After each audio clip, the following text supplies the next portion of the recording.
O Taboada suma outra vitoria máis, desta vez na Medela contra o Valadouro. O resultado final 2-1 para os de Emilio, con goles de Guerreiro e Mosqui. Unha vitoria que non puxo nada sinxelo ao equipo visitante e que non se decidiu ata os derradeiros minutos. Sí, foi unha vitoria moi traballada porque, bueno, eles viñeron aquí a cerrarse, tamén hai que dicir que viñan con 11 xustos e entón non tiñan xente refresco e viñeron a intentar que non encaixar goles e se tiñan unha oportunidade de intentar aproveitala e de feito pois complicaron moito o partido porque esa que tuveron aproveitaron e tivemos que hasta o desconto non fomos quenes de marcar o gol da vitoria. Un factor que se repite sempre que xogan na casa.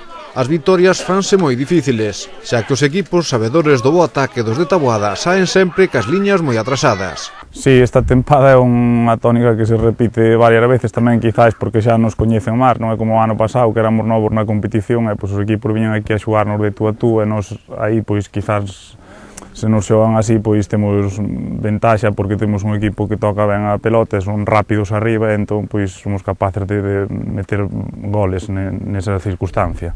Esta definición no ataque é unha das claves para que o Taboada estea xa no cuarto posto a tan só 5 puntos dunha das prazas de ascenso.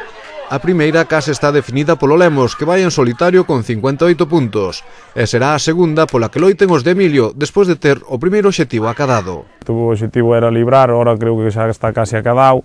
Bueno, pois agora o seguinte obxectivo será intentar pois clasificarse se pode o máis arriba posible e intentar superar ese cuarto posto ano pasado, que sería pois fantástico se fóramos quenes de facelo. Pois o seguinte partido será unha proba de fogo para despexar dúbidas, xa que visitan o Ferreira, o inmediato perseguidor, a un punto. Un equipo que xa sabe o que é gañarlle o Taboada. Sí, vai ser un partido moi complicado na casa deles, debido tamén a eles son un equipo forte, pois tamén outra circunstancia que pode terse en conta tamén é o campo, quizás é un pouco máis pequeno que o noso, e nos eso pois prexudícanos un pouco.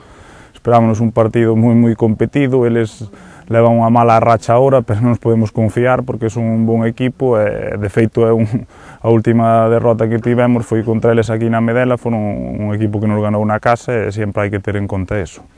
Pois de momento, gran tempada dos de Emilio, son cuartos con 41 puntos, 22 partidos xogados, dos cales 11 foron vitorias, 8 empates e tan só 3 derrotas.